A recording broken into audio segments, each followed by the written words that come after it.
you so much. Okay, welcome to everyone to our April South Sound Story Guild. And we are in beautiful downtown Olympia at the Harbor House, and we welcome everyone on Zoom.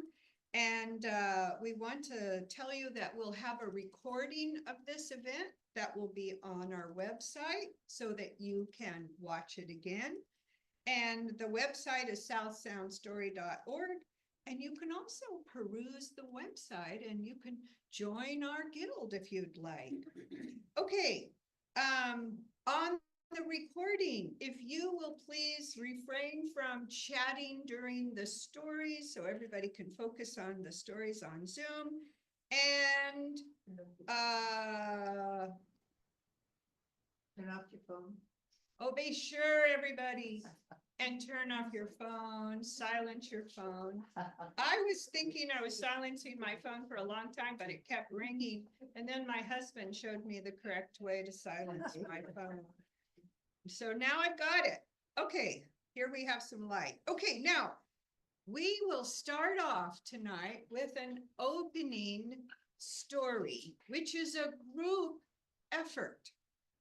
And then after our opening story, we will pass it on to Stet, our normal accomplished MC, who will introduce our featured teller.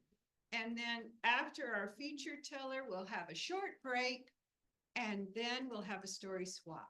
So if you on Zoom, if you in the audience here would like to tell a story, let us know, and we'll put you on our sign-up list. All right. Anything else that you can think of we need to mention to begin? All right, I'm going to bring Toby up, and Toby and I are going to start our joint story, and we will be inviting more folks up.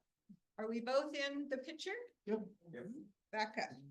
Yeah. Okay, so when we invite the others up, then we'll get you to come right up here. Okay, all right, here we go. So this is a story called Ms. Cricket Gets Married. This is a Palestinian Arab folktale gathered by Margaret Reed McDonald. And it is a performance, Maggie Lott, Toby Anderson, and 3 mystery participants. And this was inspired to us by John Bertholl.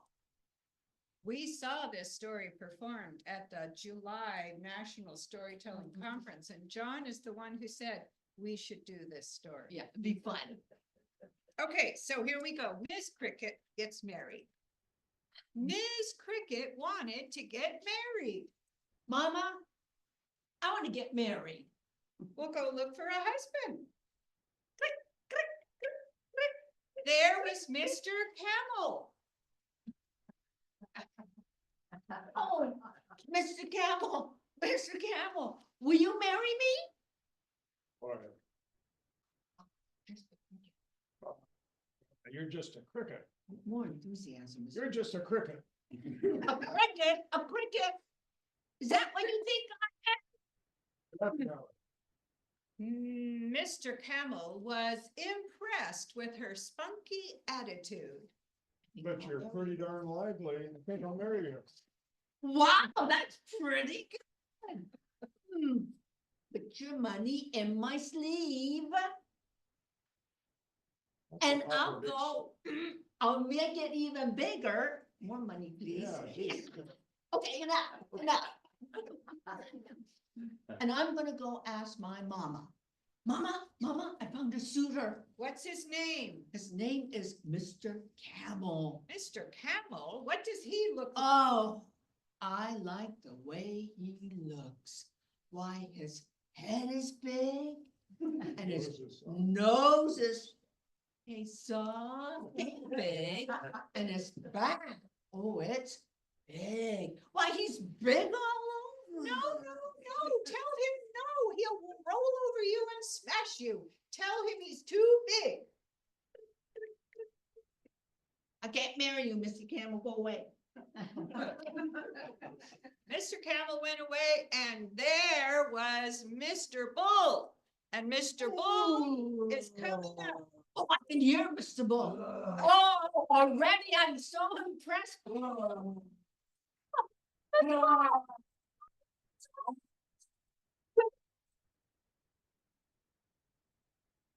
Ah, you're just a cricket. A cricket, a cricket. Yeah. Just a little bug.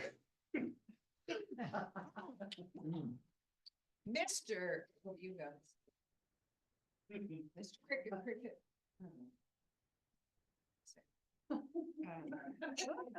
Cricket, I'm supposed to? No, Cricket, no. Cricket, yourself, who do you think you are? Now, I'm saying this, he thinks I'm, you know, wow, she's got quite a bit of spark. Yeah. Maybe. Oh, that is pretty sparky. Yeah. I like it. He was impressed I with like her it. spunky attitude. Okay, you talked me into it.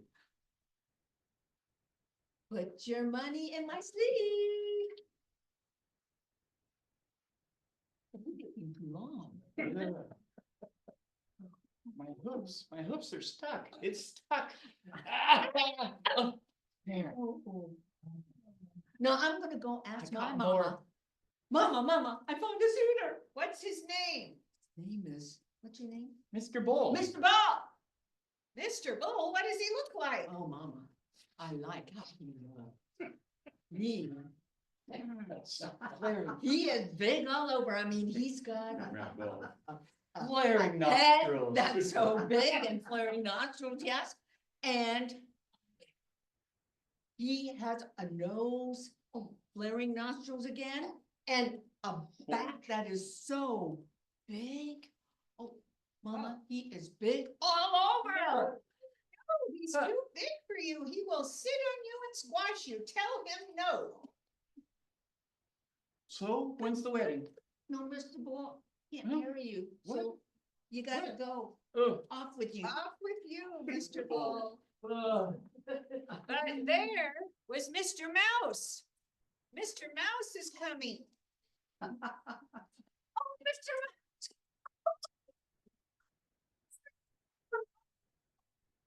Will you marry me? God, no. Oh, yes. You will marry me? Oh. No, at least you're not insulting me. Oh. You cricket? Yes, I am. I've had crickets before. They taste good. If you're gonna marry me, Mr. Mouse, Yes, you gotta put your money in my sleeve. just a minute.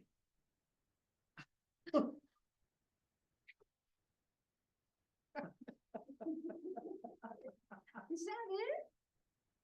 You get me too. Oh. Mama, I have found a suitor. You have? What's his name? Mr. Mouse. Mr. Mouse, what does he look like? Oh, Mama, I like how he looks. He has tiny ears. He has a tiny head and a tiny nose and tiny feet. Well, he is tiny all over. Oh, tell him, yes, he is just the right size for you. Go marry him at once. Oh, and so Miss Cricket and Mr. Mouse got married and they lived happily ever after. All because Miss Cricket listened to her mama.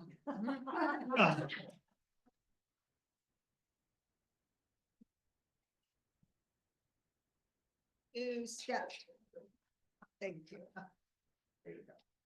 Thank you, everybody, for showing up. It's such a beautiful day. Of course, every day is a wonderful day, isn't it? Some days are just more wonderful than others. So, I mean, the flowers, when I was coming up the driveway, normally the flowers are, normally the flowers are, kind of wet and bent over, but today the daffodils were even smiling. So I'm looking forward to tonight. And I think our next teller is somebody we all know, Rebecca Holm. But Rebecca is told about the Women's Air Service pilots to many, many different audiences, and the story has grown better and better with each telling as she's done more and more research.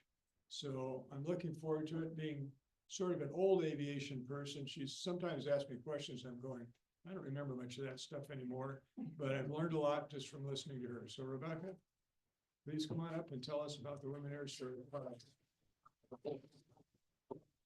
Yeah.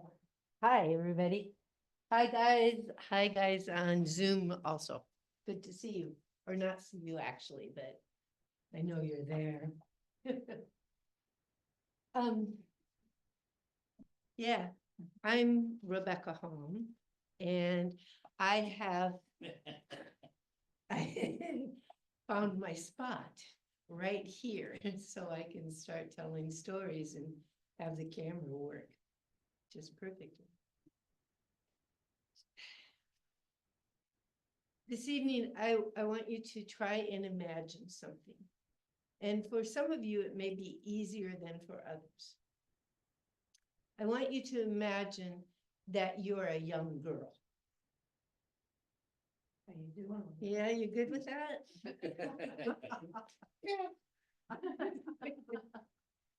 Now imagine that you're a young girl in, the 1930s.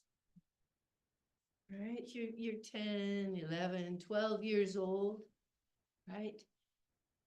And there is a woman flying around the world named Amelia Earhart.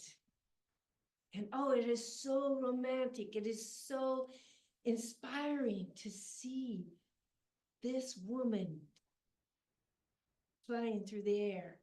Imagine that you're this young girl there in the 1930s, and there are planes coming in to farm fields, and for a nickel, you can go for a ride up in an airplane and look down on the world in a way you have never imagined it before.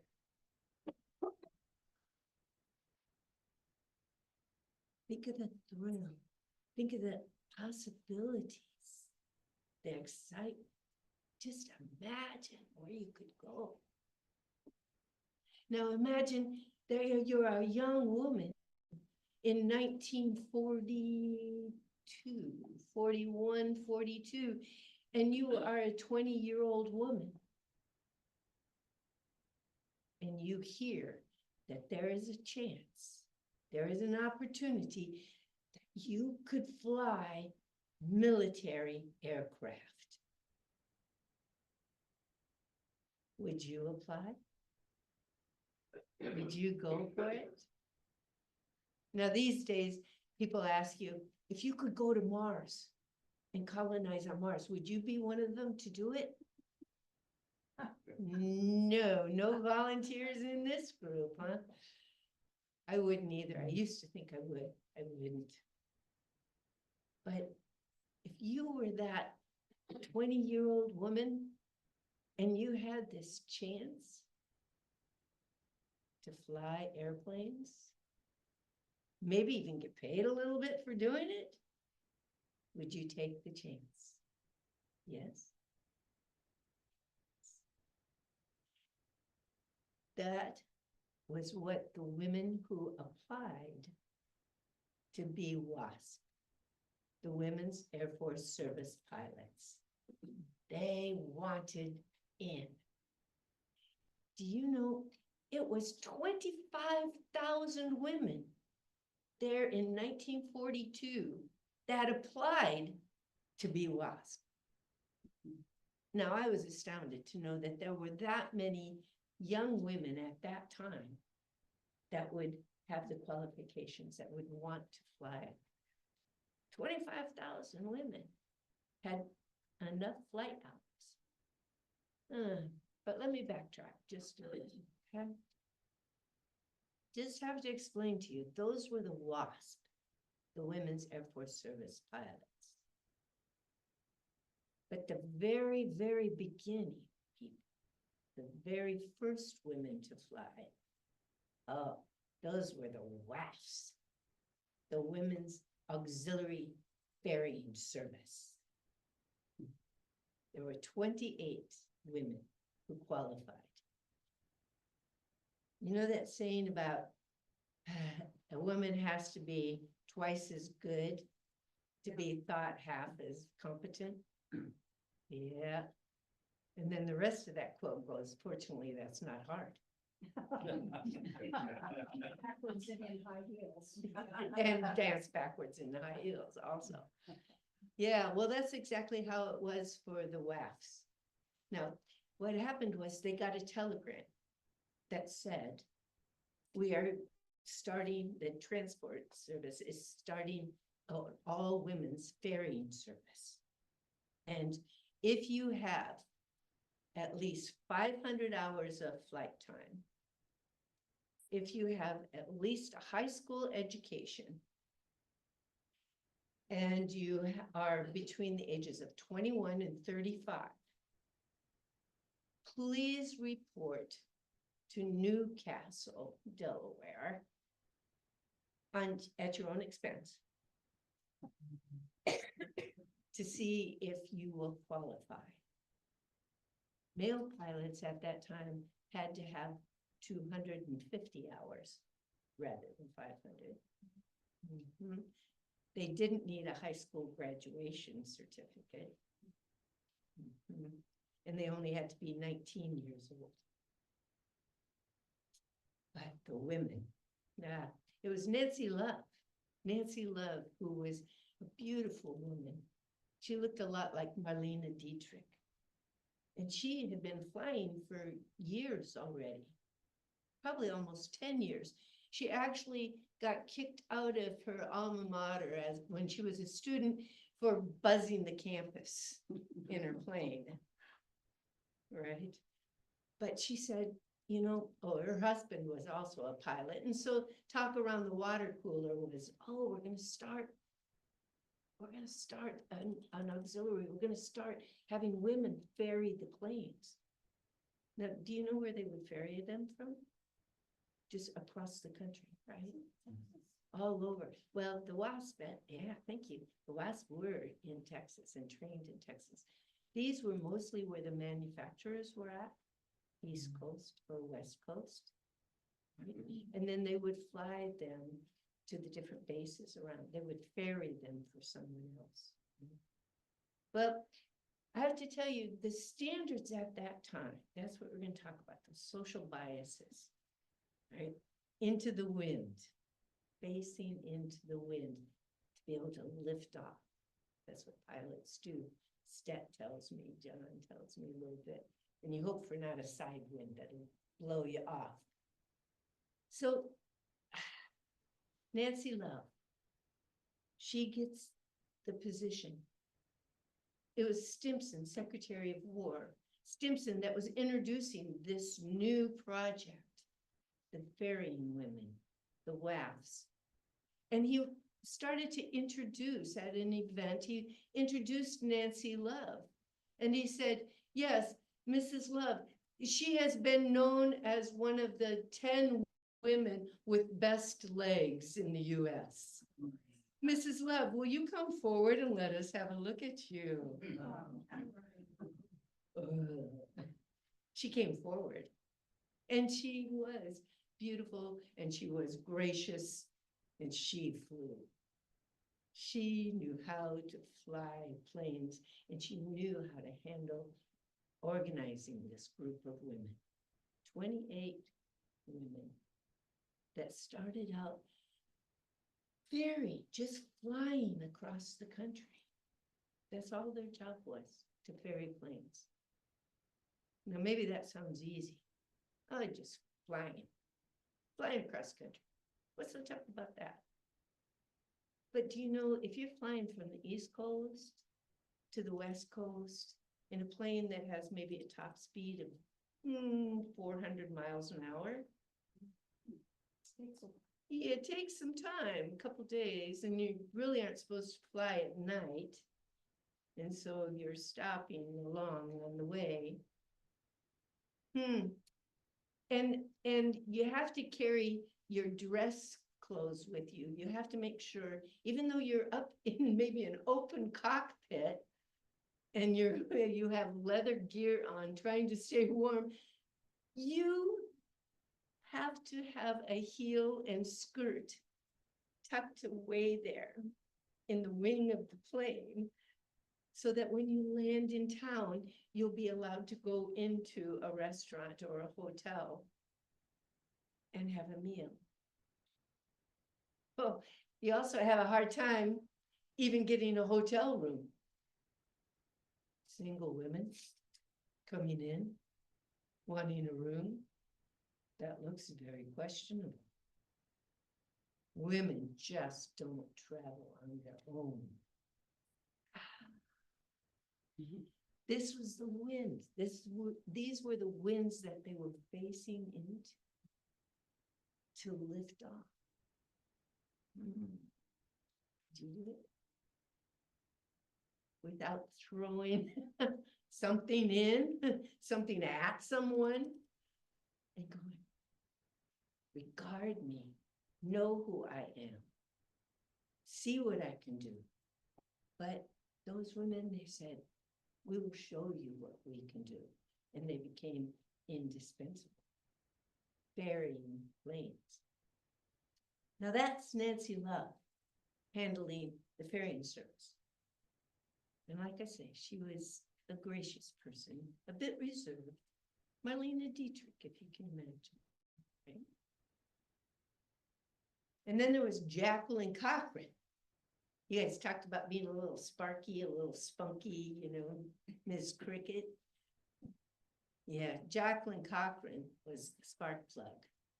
Jacqueline Cochran was the one who came up to Hap Arnold in the first place and said, women ought to be flying. She had already been flying. She'd been winning races and flying just always against men, doing a great job, really making a mark, almost as important as Amelia Earhart.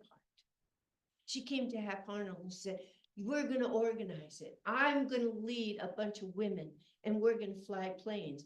And Hap Arnold said, okay, Jackie, right? A general. And he just, okay, Jackie.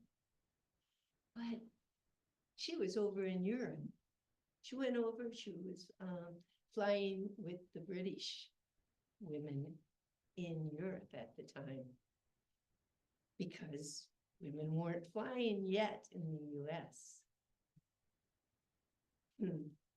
The day she came back from Europe was the day that they announced that Nancy Love was going to be starting a group of women ferrying planes. And Jacqueline Cochran went to Hap Arnold and said, you promised me, you told me I would be the one to lead it. Oh. And Hap Arnold said, okay, Jackie. Okay. And so a second group of women were created, the Wolf Teddies, the Women's Training Division,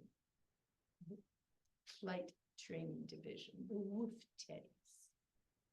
Oh, and Jacqueline was in charge of that.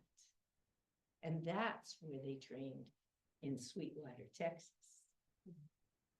That's where Jacqueline started recruiting women who didn't have quite as many flight hours, because they were going to be trained. They were the Wolf Teddies, the Women's Flight Training Division. And so her point, she didn't want women just ferrying planes. Oh, ferrying planes, you know, what's so exciting about that? That's Jack. She said, we're gonna train them to do everything. They're gonna get the same military training that the men get. And they did. She set it up so that they were learning on ground school, they were doing physics, they were doing weather, they were learning Morse code, they were learning the mechanics of the plane. The only thing they didn't learn that the male pilots were learning the young cadets, was combat flying, formation flying. But the rest of the time, they spent 6 months in ground school, learning all of that, having to pass, and also flying the Army way. And they would go up for check rides. They would be instructed in all the ways of coming up in a plane, stalling it, seeing if they can recover out of a stall. Fortunately, they had an instructor with them in the plane, right? Kind of like our driver's training, right? When they go, hit the brakes, ah!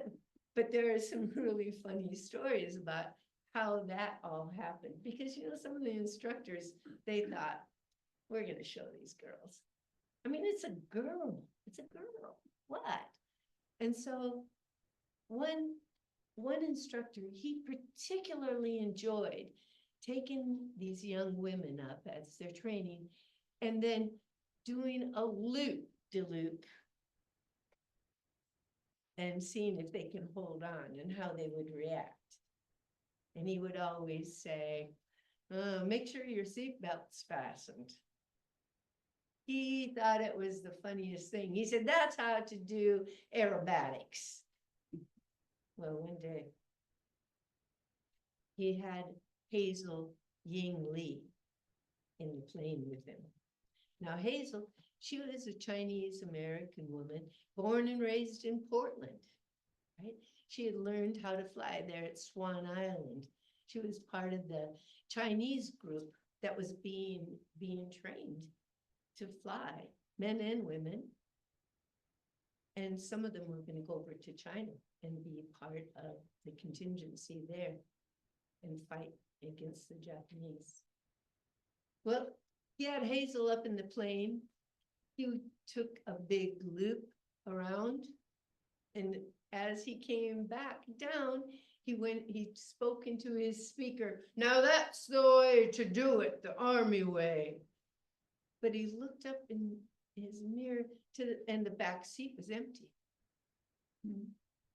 He calls down, he radios down to operations and goes, I've lost my student. Oh no. By the time they had the rescue crew lined up and coming out, they found Hazel out in the field, dragging her parachute along behind her, walking toward the base.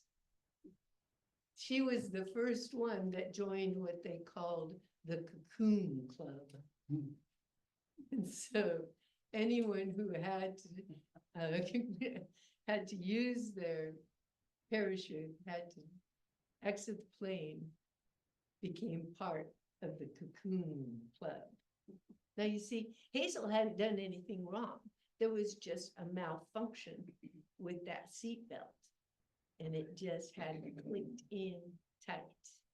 Hadn't worked just quite right. That was something that happened a lot of times with the planes that the WASP were using. They didn't get the prime stuff. They didn't get the best of the lot because that was going to go overseas. So they're in Sweetwater, Texas, at the training base. They got the seconds. They got the stuff that wasn't really needed and wasn't being used. And so, you know, it's just a girl. She's probably going to wreck it anyway. And they would use second-rate equipment to learn. It happened often that it wasn't quite right. I'm sorry to tell you about the parachutes, that was one of the major problems. And there was one woman, her name was Marie Mountain, and she took off and was flying a mission across country. She was in Arizona. And a farmer called in and said he had seen this big bolt of fire explosion. And the rescue team came out. And Maria had tried to use her parachute. She had tried to exit her plane. So you see, it had caught, the plane had caught on fire. The exhaust had caught on fire, had burned the plane, set it on fire. And when she tried to exit, when she tried to pull her chute, it failed on her. And she was in the crash along with it. Her body was recovered. Side note is she is a niece of Will Rogers. Maybe that brought just a little more attention to the thing, because it wasn't long after that that they set up a new tower, a training tower there in Avenger Field for the WASP to practice jumping off the tower and pulling their chute. And modifying, then there were modifications to the chute that was more conducive to a woman's body, to a woman's size. Talking about the size. Now, you know, they wore these things, they called them zoot suits. It's kind of a jumpsuit. That was their training suit. But they were all like size 40, 42, 44. And these women were, at the least, they had to be at least 5'2" and weigh 120 pounds. And not many of them were, 5'8", 5'9". And so they put on these huge suits and cinch them up and roll up the sleeves, roll up the pants. And that was what they wore for their training. No accommodations for size. No going in and saying, I'm a 6 petite, please. Right. Nah, this is one you get. You just try it.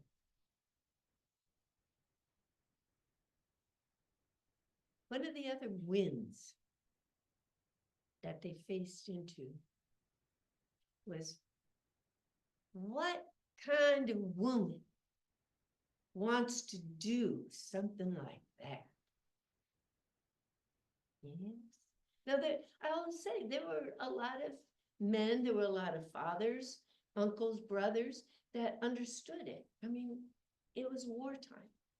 And they understood if this girl wanted to do a part and be there. But there was a general attitude of, what kind of woman are you? Why would you go traveling to these bases? Why do you want to hang out with all of those military men? Are you just like looking for a male? Is that the only reason you're joining? Or maybe you're just not a very chaste woman to begin with. And you just want to be around men. Oh, they had to really fight that sort of attitude, to the point that there was a problem there at the base. Oh, the house mother, Mrs. Deaton, she found out that there were a group of women that were staying at the Blue Bonnet Hotel, had ensconced themselves there in the hotel facility, and they were telling everybody that they were WASP. And they were also collecting their fees during the evening. They were working girls, yes, they were. But Mrs. Deaton said, we will put an end to this right now because those are not my girls. But that was the attitude, like I said, when they would go into a town, when the WASP would fly in alone, remaining overnight, ronning, they call it, to ron, remain overnight someplace. They came in all alone, and the hotel would sometimes refuse to give them a room because they don't give rooms to that kind of woman. there was one case when Teresa James, who is quite a fireball herself, her tales can go on and on forever. But she got into a town, looked around, tried to find a place to stay, couldn't find anything. She got in touch with the commander there at the base, and he said, okay, come with me. I got a place. I can put you up for the night. And she went along with him. They got to what looked kind of like a boarding house, she assumed, you know? And he said, sometimes some women will stay over here. Took her upstairs, and he got her to a room and showed her, opened the door for her, and he said, now, you stay in here tonight. You close the door, you lock it, and you don't open it up for anything until I come back in the morning to pick you up.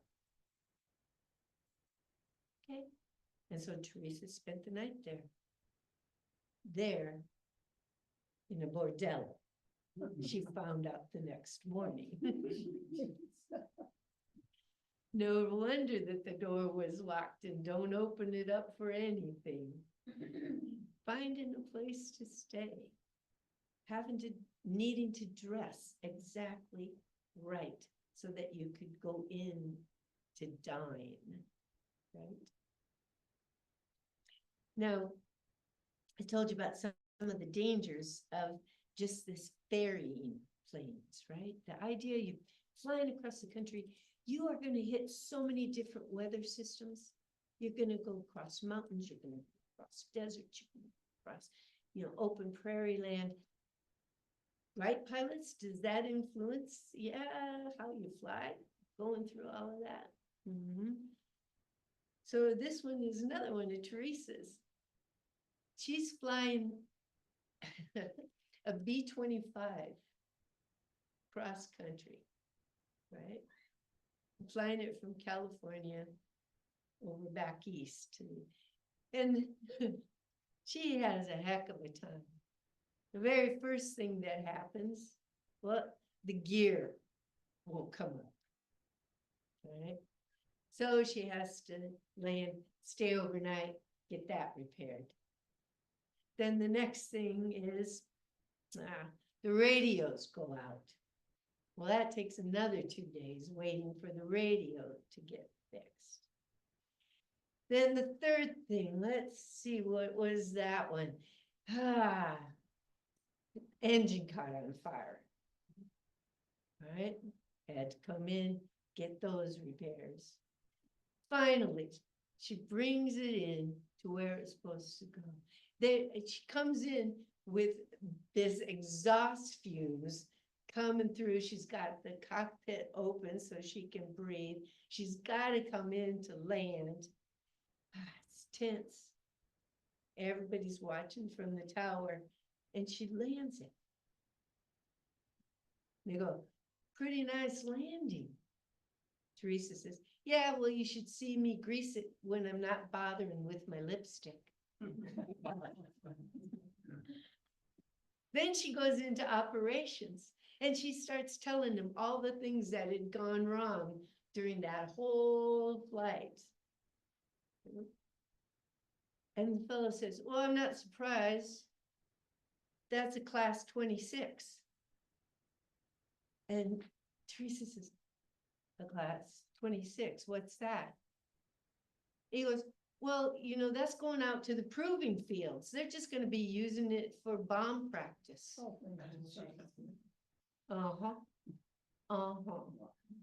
And so that was part of their ferrying job. You take the old wrecks across the country for them to be destroyed. Again and again, I heard that story from people, from women. Matter of fact, I want to tell you, I just talked to the last living WASP. She passed away in January of this year.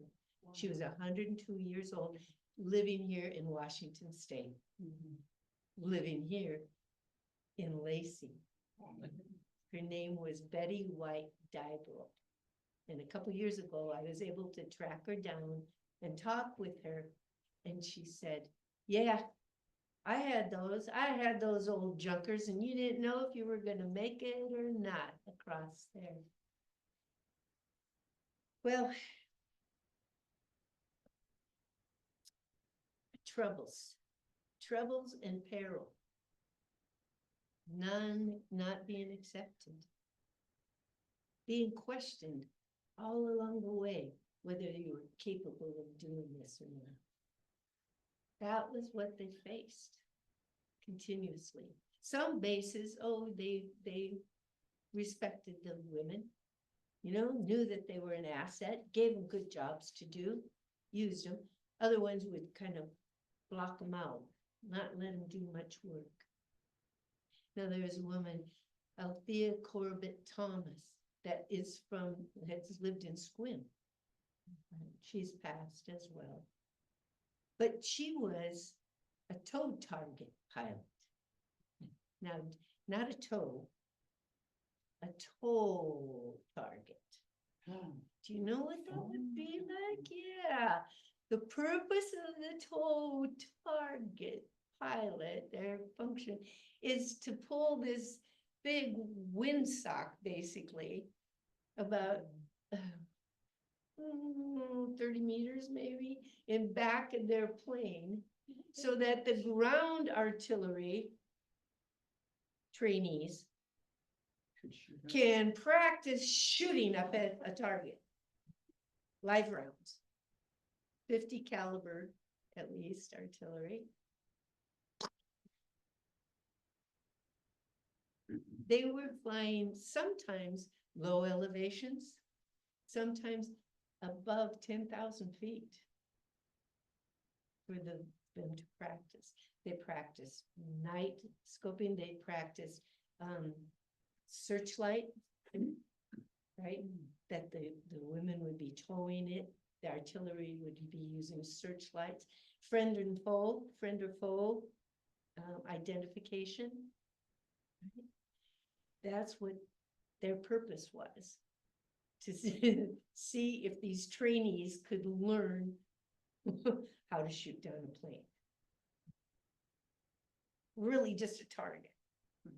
And so the joke that always went around was, yeah, I see the plane, but what's that? I see the target, but what's that funny thing out behind it? The artillery guys would say. Some of them had holes through the fuselage of the plane from it being hit through the artillery. Wasn't an easy job. Wasn't always a much respected job. And for me, the hardest thing was it only lasted 2 years. You have 1,102 women who were involved in this. 1,102 women who were flying, right? And in 2 years, they said, well, it's just an experiment. We don't need you anymore. Hap Arnold, who had been such a support and started the program, really got it going.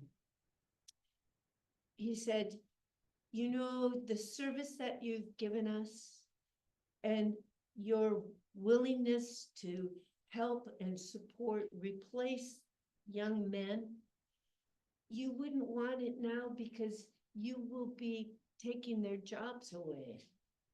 You see, the air war was shifting down then in 1944, and pilots were coming back home from Europe, and they were saying, you don't want to take a man's job.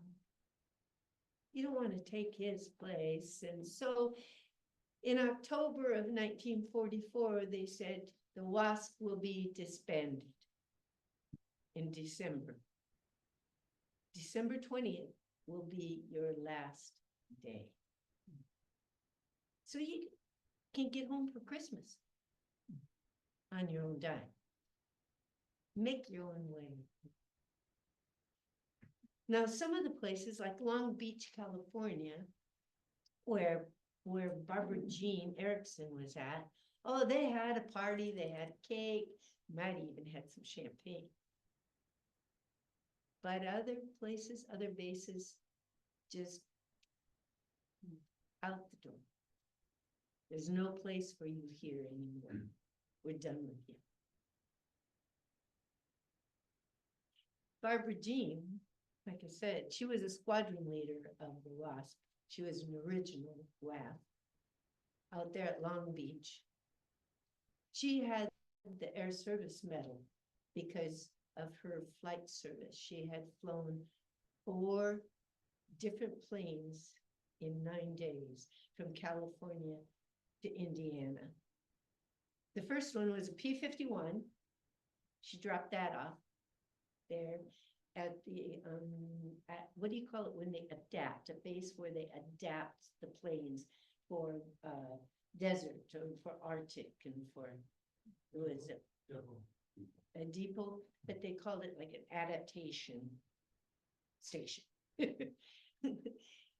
that they would change the planes.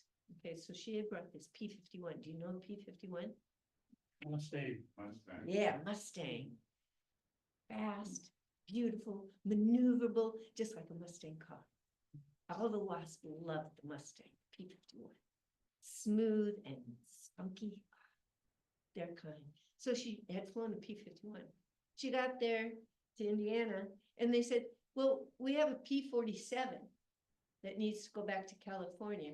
Are you cleared to fly a P-47? And she said, well, I've never flown one, but call out to Long Beach and see what they say. And they called out and they said, well, give her a check ride. See? So the next morning, she gets into the P-47, which they also call a jug. Big old, the Thunderbolt, yep, of a plane, snubbed end. It's not the P-51. It's a whole completely different way of traveling. She takes it up, flies it, does a couple hop landings to see how it works. And she said, all these planes fly the same. You pull back on the stick if you want to go up, you pull forward if you want to go down. She says, it's not so tough. Right, pilots? No big difference, is it? No, nothing. And so she takes it for a couple of hops and they go, all right. And she took off. That was it.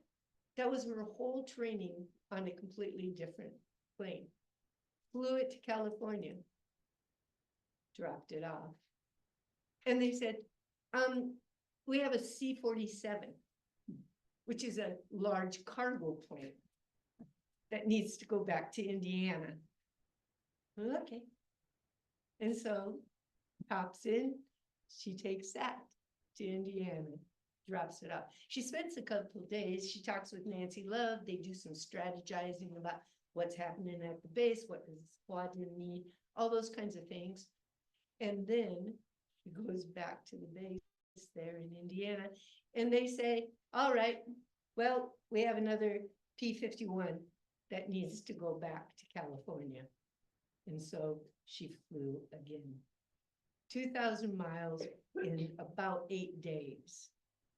All right. Maybe now we don't think that's any big deal. We fly 11,000 miles across the Pacific at supersonic speed. But flying all alone in a type of plane that you've never flown before, that takes some guts. And when they awarded this service medal to Barbara, she said, I didn't do anything. This isn't for me.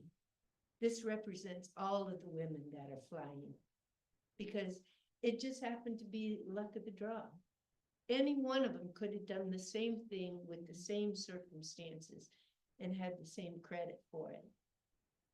We're all there, and we know that we've got what's in front of us, and we just have to do the job. That was Barbara Erickson's attitude. It's not just me, it's for all of us. So December 20th, when the base is closed, the WASP are let go Barbara Erickson thinks that she's gonna find a job flying. They offered her a stewardess job on one of the commercial airlines. She said, no, thank you. And Nordstrom or Meyer Frank, one of the department stores in Seattle, offered her a clerk job at the glove counter. And she said, no, thank you. And she went back down to Long Beach. She got married and she started her own aeronautics company. And flew for the rest of the time.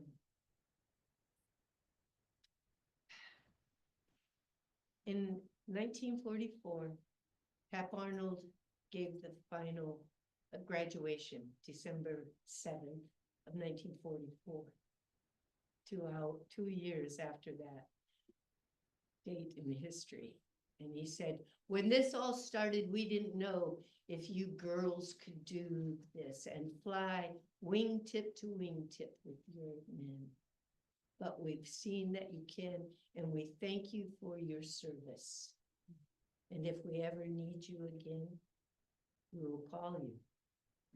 But now, we've seen what you've done, and we will never forget. But do we remember? It took them 30 years, over 30 years, to get recognition. They didn't have GI benefits.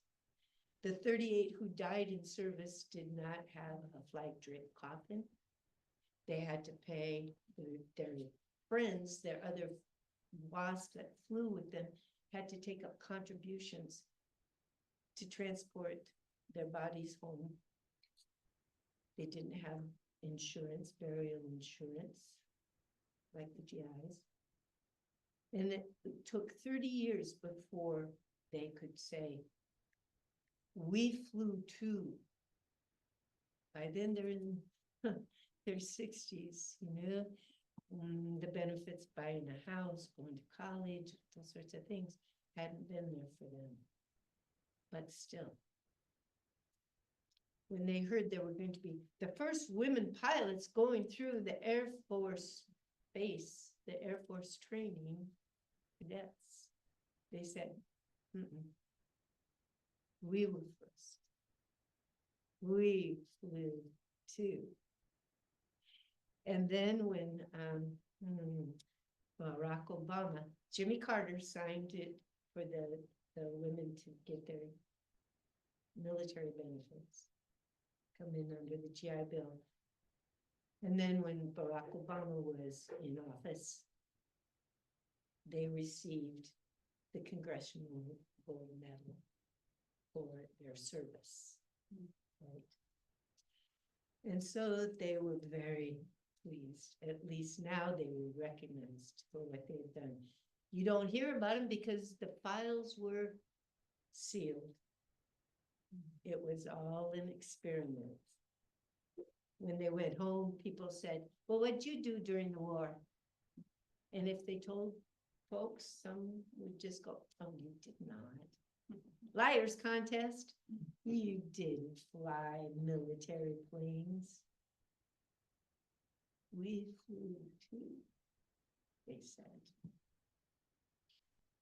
But the fight wasn't quite over, I'm sorry to tell you. And so, Arlington Cemetery. Now, women whose spouses also served in the military can be buried there in Arlington. But there was a WASP in 2017 whose family said her desire was to be buried here in Arlington. And the family had to fight for the right for her to be there. Oh, there's not enough room. Oh, there's no place. They couldn't, but they won the right. And so now, even up in Tacoma at the National Cemetery, there are WASP graves there. And 30 miles away from my home, there is the grave of a WASP named Catherine Applegate. Dusk.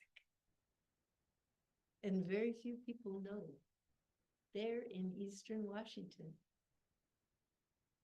that there is a woman of honor buried so close by. A woman who flew military planes. They flew 77 planes, different kinds of planes.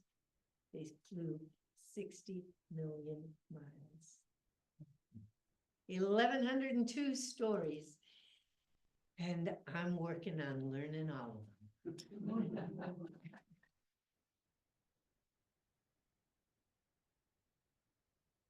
You guys have any questions or anything? This is the book that started it all. Oh, Yankee Doodle Gals. I recommend it highly. I found it at the Shelton Library. That's what got it started. The archives are down in Denton, Texas, at the Texas Women's University. They are very generous online, giving you information. They're also very generous at arranging time for you to come down and actually go through the archives as well. So, anybody got any questions about the lost? No, I'm just curious, where is the local woman, the last one, Where is she buried? Thank you for making me think about that. Thank you. I cannot tell you. I do not know. I saw on the WASP website that she had passed. But I looked in the Seattle paper because a couple years ago, there had been a big full-page write-up about her. Right? And I thought for sure there would be an obituary. And I haven't been able to find anything about it, so. Blow them up and light a fire. Yeah. This morning on NPR, there was a discussion of a Asian woman. I wonder if it was the Chinese American woman that you talked about, who became a pilot. She just was so enamored of flying in the 30s, and she became a pilot when she was 20 years old, and she went on to join this group. But I don't know much more, listening while I'm brushing my teeth. Yeah, NPR is like that. Yeah. It could have been Hazel Ying Lee. There was also Maggie Gee, who is out of California, another Chinese woman. Hazel died in service. That's a whole nother story. I think that's what they said. Okay. This woman died in the process Right. somewhere. along the Yeah. way. She died over in Great Falls, Montana, flying in a P-51. She was bringing it in. It was in November. There'd been terrible storms. I'll tell you real quick. Are you guys okay? Okay. So, she was bringing it across country out of Niagara, bringing it over across country into Great Falls, Montana. Long story, because that's where they deposited the planes or landed the planes for a sharing with Russia. And so then those planes were picked up, taken to Alaska, and then a share with Russian. So anyway, Hazel is flying this in. There's a lot of planes coming in all at once. The tower is just overloaded with all of this. And there was just an error in the tower. There was an error in radio equipment. A male pilot was coming in his group, his flight, and he had lost radio communication like early in the day. And his partners had just said, "We'll keep track, just watch us, stick with us." And so when he was coming in, the tower saw that there was going to be a collision. He was coming in like this. Hazel was coming in low, and they called out, "Pull up."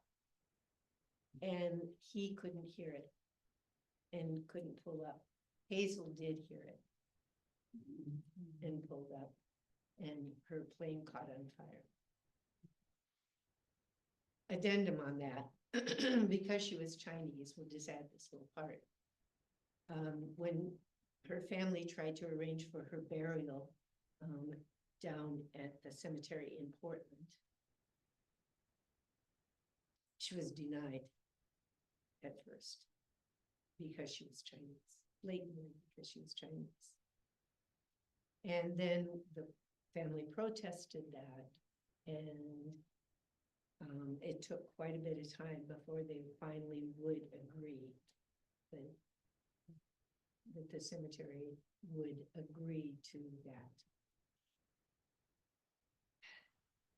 2 days after Hazel had been in the crash, the family found out that her brother, who was serving over in Europe, had also had a fatality. And so it took 2 years before his body was brought back. And so they are both buried very near to each other there in Portland Cemetery. But the idea that, no, you don't take Chinese after she had served. So, yeah, Hazel's story is pretty interesting. That's a whole nother set. I do her as a separate set, so. You could go on. Well, that's the thing. I have told this so many different ways and so many different times, components of it. To say, okay, what's the topic? And do you want to just hear just about this? You know, or do you want the arc of what it is? There's so many different ways to come at that whole experience. And I've been researching this for almost 10 years and have gone down into the archives and have dug out and listened to oral histories, have met the Betty White diagram here. And I'm constantly finding out new stuff and just how do you reconfigure it and make it a different story, a different topic for a different night, because it's endless, right? Yeah. Anything else?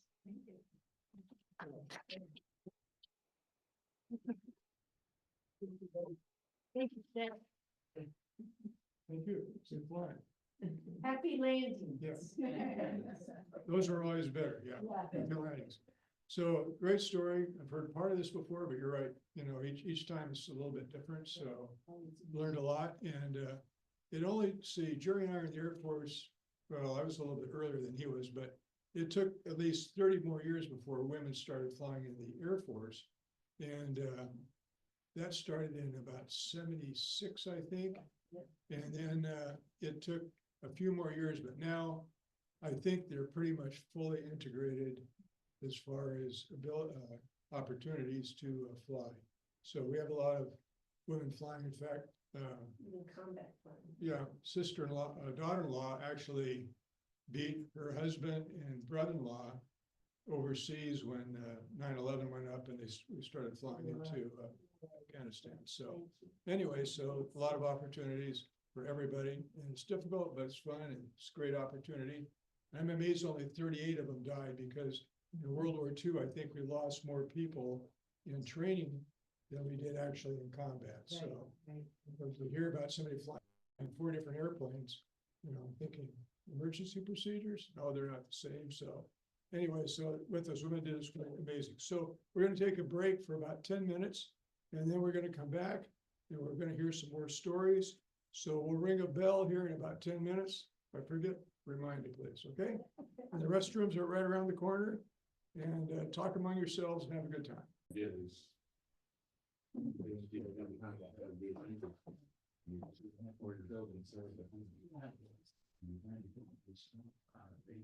First of all, does anybody recognize this hat going to Fanning the Embers? Any of you Zoom folks recognize it was left behind? And actually, I like the color on it better than mine, so claim it in a hurry if you can. Oh, somebody left? Oh. So that was a great first hour, wasn't it? So thank you. Don't expect that every month, okay? We try. It should get better. It should get better. Well, I don't know about that. So, yeah, we'll give it a try. We'll give it a try, see if we can match that. So welcome back, and let's see, there are a few announcements here. First of all, I want everybody to know that southsoundstory.org is our website, not southsoundstorytelling.org. So please look it up, and you can see the bios on the tellers that we had here tonight. and add to it if you'd like to. We're going to also have, just put it in the back of your mind, we're gonna have this summer on August 9th. Just remember, 8-9, August 9th, we're gonna have Stories in the Park and Stories in the Dark at the Squaxin Park, or Little Priest Point Park. So put that on your calendars. Something else is gonna happen on Tuesday, April 15th, next week, at the Brotherhood Tavern. It's going to be Story Ole Night. And it's going to be, the theme is going to be finally. So if you come up with a short story about finally, feel free to tell it. And Annie and a lot of the other folks have already told that Story Ole. Maggie's been a winner of that many times, I think. And Toby, and who else? Carl and Sandra. Geez, everybody but me, so. I guess I have to go and listen sometime. So it starts at 7, but if you want a seat, you better get there at what, 6 o'clock and start drinking? And you can bring food there too, if you'd like. They're welcome you to bring your own food in, so go in, have a beer, tip the bartender generously. She's a member of our guild. And let's see, It's also the MC. she's also the MC. She's the boss. Yeah, but she's not the part. Well, she's a bartender other nights. Yeah, So we just had fanning the embers up at Union on Hood Canal. It was great, and thank you to Rebecca and Toby and Maggie for putting all of that together, and everybody else for helping on it. So we really appreciate it, and we'll be doing it next year, but we don't know when, but we know we'll be doing it. So that's about that for now. And so now we're going to have a few stories. So let's see, who we got? We've got Mitch, Sandra, John, and Annie will be telling a short one later. So Mitch, would you like to lead off the? Sure.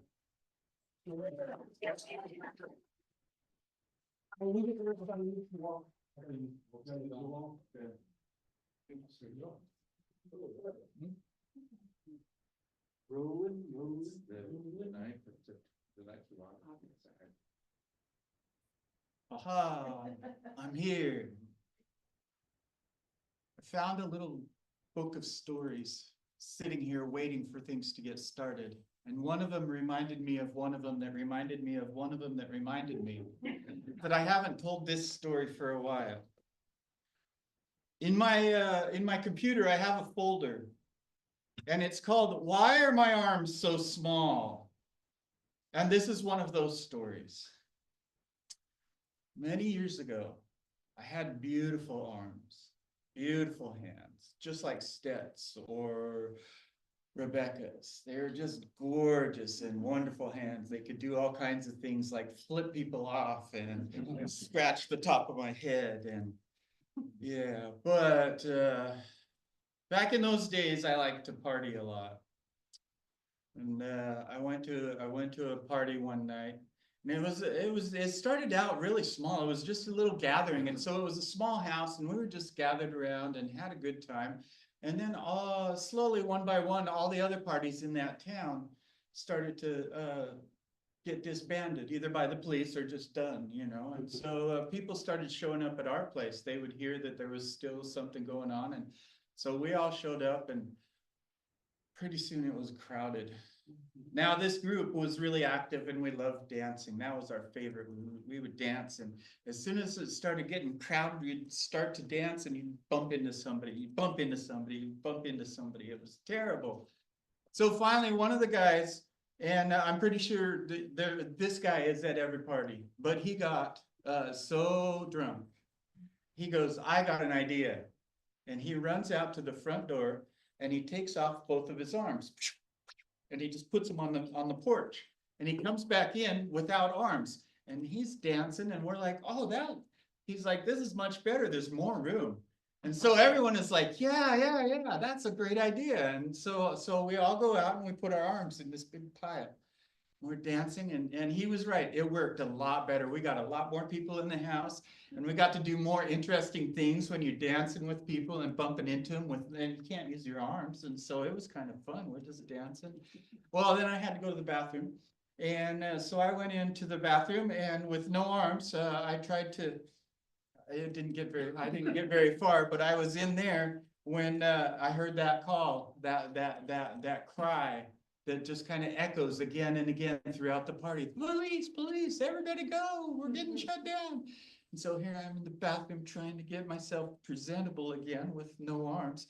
And I finally get up and I get out and I get there. The police haven't shown up yet, but right there on the front porch, all that's left out of that whole pile of arms are these two little ones. So I put them on. And then the police get there and they say, put your hands up. And I'm like, whoa, they don't do that. I didn't know that. They don't go up. They're like, all right, well, put them behind your back. And I was like, well, they don't really do that either. These are new. I'm sorry. I didn't know. I really didn't know. Until here I am stuck. And you know what he ended up doing is grabbing my arm like my dad did when I was a little kid. Just grabbed my arm and he sat me down on the porch and asked me all these questions. And I told him the whole story. And he felt so bad for me. He just said, well, go home. And yeah, it's been a new life. It's been a new life with these silly, goofy arms, but I'm getting used to them. John saw me use them to do chopsticks today. That was pretty fun. And I've played harmonica before, and I taught myself how to play piano. Yeah, it's all right. I'm getting used to it. I like it. I like being different after all. So yeah, still though, sometimes at night, I like to imagine the little midget that has big old dragon on the ground arms that I left on that porch, I promise.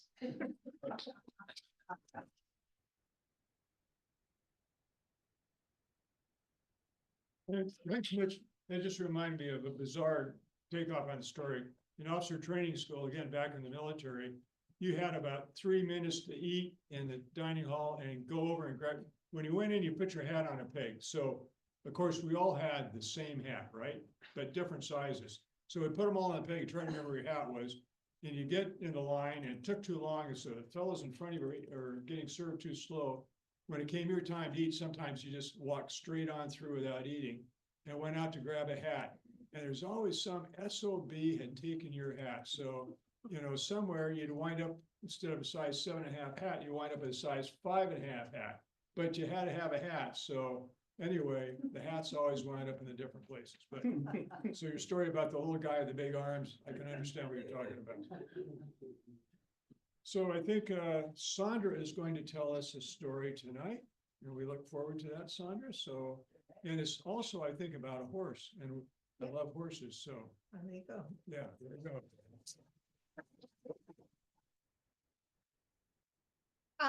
I'm 77 and I've had 11 chapters to my life. You see, I think I've had so many different places and so many different roles. And they more or less, it averages out to about 7 years ago. Sometimes it's been 13 years, but then the next one will be 6, and then the next will be 8, average of 7. So 3 chapters ago, I was in Northern California. I was teaching 5th grade at a local school, and I was living on a cattle ranch. It was at the south end of the Point Reyes National Seashore. And I had a horse named Dusty. She was my equine Dubelganger. I mean, she was short, she was round, she was dependable, and she was crafty. Dusty and I got on really well. A little roan quarter horse. She could turn on a dime. She could sprint out, and she could pick up things like that. I used her for barrel racing, which is a lot of fun. And one memorable day, I and a group of friends decided to take our horses, no matter the size, no matter what the qualifications were. Dressage, why not? Hunter jumper, why not? Barrel racer, why not? Let's play polo. We didn't have polo mallets. We didn't have a proper orb. No, we used a soccer ball and brooms. Quarter horses, fine, but thoroughbreds, you lift a broom over their back and try to hit on the other side, they freak. So they're spinning around and rearing, and Dusty's got her eye on the ball. She's figured it out. We were the champions. My Little Pony. Well, Dusty was very intelligent. And she had figured out how to open the barn door. Now that is a skill. She had to use her lips and teeth to lift up the latch, slide it over, lean against the barn door, and back up as it rolled on its track. One day, truck pulls up to the barn and begins to unload stacks of alfalfa. Oh, the sweet smell of alfalfa. High in calcium, iron, phosphates, vitamins A, D, E, and K. High protein, delicious. All the other horses watched as the truck was there, as the forklift lifted up the bills, put them in place, and then it was loaded back on the trailer and off the truck went. The horses lost interest. They wandered off except for Dusty. We thought, time for some taste testing. So she walked over to the barn, applied her latch and door skill, and opened up the treasure trove. 8-foot tall bales of hay stacked almost to the ceiling with corridors about that wide in between so you would have some access. And she began to nibble her way down one of those corridors, a little bit here, a little bit there, a little bit here and here and here. And pretty soon she was full. She was really, really full. And pretty soon she was so full, she was stuck. Oh, really stuck. Now horses have a stomach about the size of a football, and it can stretch to about 3 gallons worth of food. But most of the digestion takes place in the intestinal tract. Horses can't throw up. They can't. All they can do is suffer and fight. Now, normally, if a horse bloats badly, it can get colic, and it can actually kill them because they don't have the ability to regurgitate. And a horse that's bloating will have the sense to drop down and roll and do all sorts of other things to try, move it along. But there she was. She couldn't do anything. I'm not sure how long it took me to discover that Dusty was missing from the field. Normally, after I taught 5th grade, I would go out and whistle and she would come and we'd go out for a quick ride just to shake off the chalk dust from me and get some exercise for her. I couldn't see her, and then I saw the barn door. And I knew. I walked in, and sure enough, there she was. I got a bucket of water. I let her drink. And then I thought, what am I going to do? I could call the vet, but the vet's an hour away, and Dr. Everett will stick a tube down her, put some mineral oil in, and try to get things moving. But what am I going to do here? And I thought, well, I got to do something. So I raced across the field, down the driveway to the garage, got a saw, raced back up, and I began to saw the alfalfa from away from the sides to widen the corridor. And then I finally got in there and I pulled it from along her flank. And then I raced around the bales and I got to the front. I put a halter on her and I said, come on, honey. Come on, Dusty, move. She, she, then she realized she couldn't move. And she realized she would be free, but still, she stretched her neck out and took a final stroke. Thank you.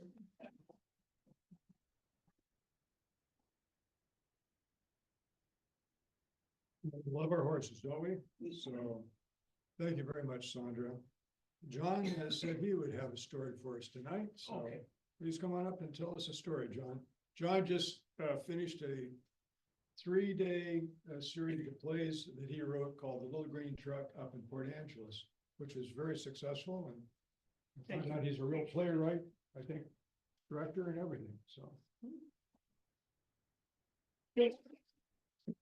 I'd like everybody, you're sitting down or at home, to hook onto your seatbelt and lock yourselves in, because you're gonna go for a ride with little Johnny.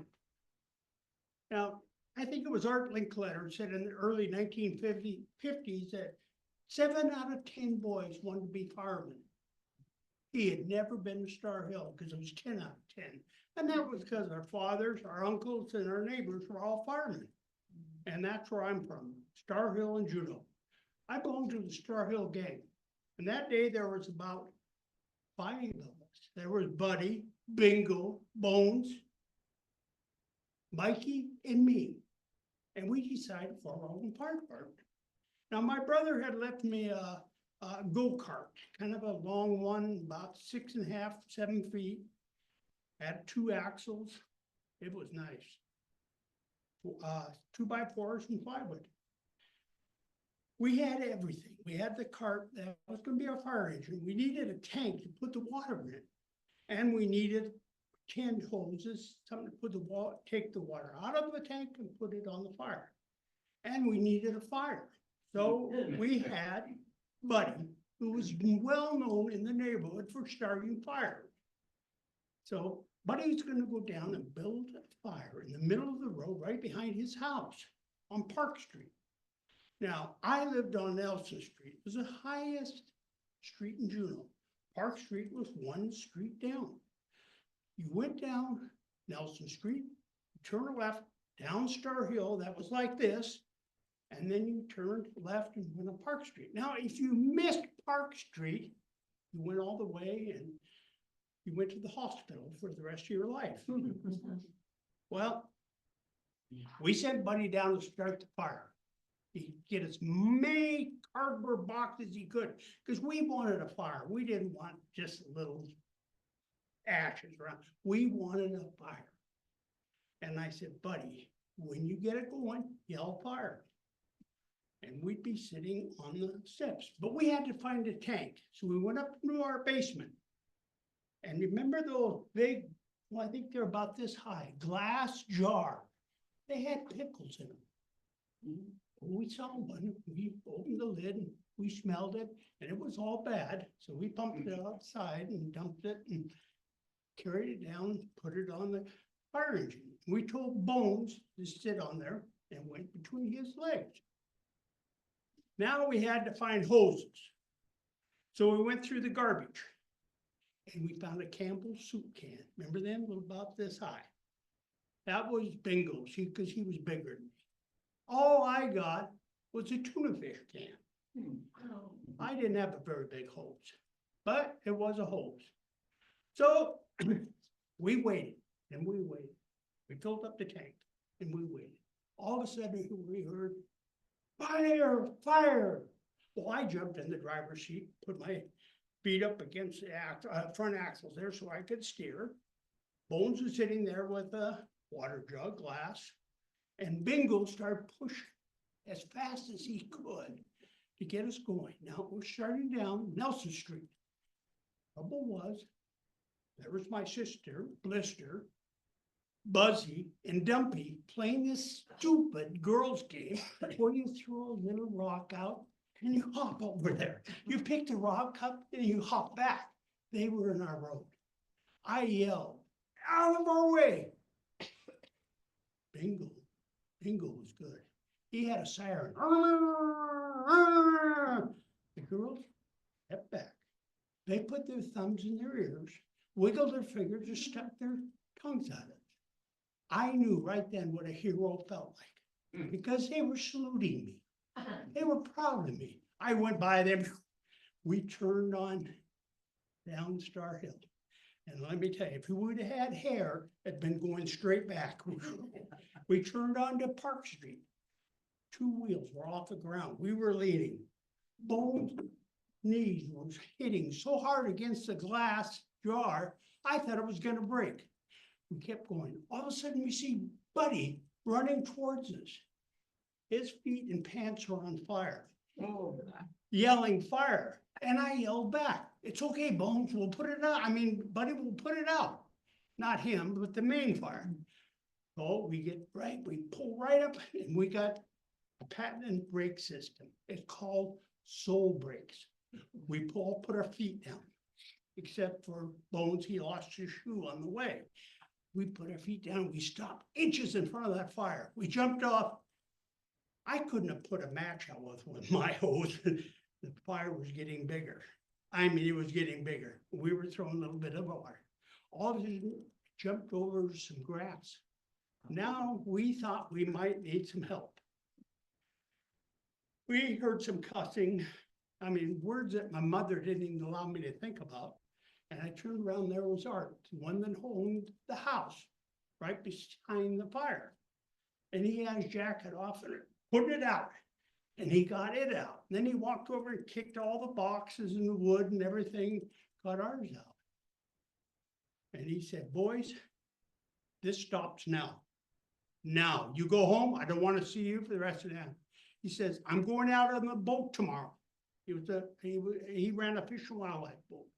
He said, "I'm going out on the boat and I don't want to worry about Hazel." That was his wife. We said, okay. Well, I asked Bingo if he'd push and I'd pull, and Bones was still holding on to the jar. His fingers were white and his eyes were big as garbage can lids. And we pushed all the way and pulled and got it up onto Nelson. She was going along, and all of a sudden there's a I said, "Bingo, knock it off. You sound like a real siren." "It's not me. It's a chief of police. I think we better pull over." "Well, how do you pull over in a dirt road? There is no pull over." So we stopped and he got out. He was as big as a spruce tree. This man was huge, but we knew him. He walked over and he stood in front of Bones and took his hand like this. Bones never moved his head. "Boys, he's missing a shoe." We know, he lost it, but we'll find it. "What do you got in that jug?" "We got water in there." "Oh, and what are you doing with that water?" "We're practicing what?" "Well, we drive around and we practice with the water." "Well, we've got a problem. Hazel, I just called our office and said there was boys started a fire, almost burned their house down, almost died in the fire, hurt her husband Art." And we looked at each other. Now, I know you didn't do that, really, honestly. I know you didn't mean to do anything, but we've got to figure something out here. And I think the best thing is for you to tell me now what we should do. And this might reduce your sentence. We looked at each other, and little Mikey raised his hand. "How about if we go home and think about it?" "Well, that's nice, Mikey, but that's not gonna work. I need something now." Well, none of us said anything. "Okay, boys, here's what we're gonna do. You're gonna go over to Hazel and Art's, and you're gonna apologize, and I mean apologize, with feeling. And I'm gonna know it, because she's gonna call our office. She calls it every day about you. And if you do that, I won't tell any of your dads." Oh, we felt better. We knew that would be trouble. Now, there's a couple things. The fire stopped. right now. No more making fires, okay? Okay. And I'd like you to obey all the traffic laws, no speeding, and go have fun. But go see Hazel first. Okay, so we pushed and pulled a cart up in front of my house, and I turned around, and little Mikey had gone home already, and Bones was still holding onto the glass jar. So I looked at Bingo and I said, let's go. So we went down the stairs and knocked on the door, and the door opened. And it's Hazel, and she says, what do you little boys want? You should be in jail. You know, Art and I almost died in a fire, and it's all because of you. We're sorry, Mrs. Hazel, but we didn't mean to do anything wrong. And we just like to say we're sorry, and just then Art come around the corner. He says, boys, I think enough has been said. I'd like you not to start any more fires, and how about we call it a good day? Okay. So we went back up. The next, well, that when we got up the cart was, I said, Bone and Bingo, meet me at 10 tomorrow morning. I got something for you. The next morning at 10, they met me. I had a backpack that my brother had run all the way up to Timberline, filled it full of snow, and brought it back down for me. I had to wash his car for 1 month. We took that backpack and went over to the garbage man. He lived right across the street from Hazel. We set it down. We made 20 snowballs. Now, I said, we don't hit the windows, just the doors and the porches. He said, we can't do that. We're gonna get in trouble. I said, no, we won't get in trouble. It's July. If the cops come up, where will the snow be? We loaded that when we threw and we threw and we threw. And we were proud. We were the Star Hill gang. We went back to my house. We went downtown. We were really taught stuff. We went to a place called Percy's. And that's where everybody got their soda drinks and everything. We wanted to go look at comics. So we're looking at comics, and I happened to hear the door open, and I turn around, and there's that big spruce tree. The chief of police. He said, did you find any snow down here, boys? Thank you.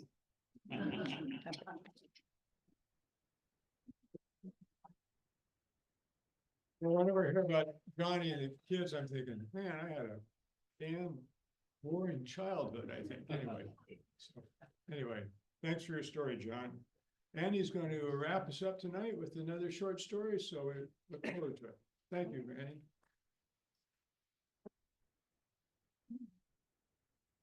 Not really a story, it's kind of a proverb, so I like the message. So there are 3 bowls. Now the first bowl is inverted, in other words, it's upside down. So when any information or substance or anything tries to go in the bowl, it just spills off. It can't absorb anything. Now the second bowl is fine, with the exception of it's cracked, and in the bottom there's a little bit of oil stuck on the side, a little bit of mud, kind of a clump of hair in there. It's kind of polluted, you know. And now the third bowl is kind of a clean porcelain bowl, white, smooth. You pour water into it and it holds. You can put anything into it and it holds. Now, sometimes I think of my brain like these 3 bowls, that there are days when I simply will not take in any more information, or I'm not at all interested in what you have to say. I just simply am inverted, and anything I try to put in spills up. Now, the second bowl, if anything tries to go in, things like judgment, things like, I might not like the smell of that. I might not like your attitude. Any information that goes in there becomes polluted by my previous thoughts. Now, the last bowl, if you come to me with information, I am interested. I want to hold that information, and whatever I get, I absorb. And those are the days that I love.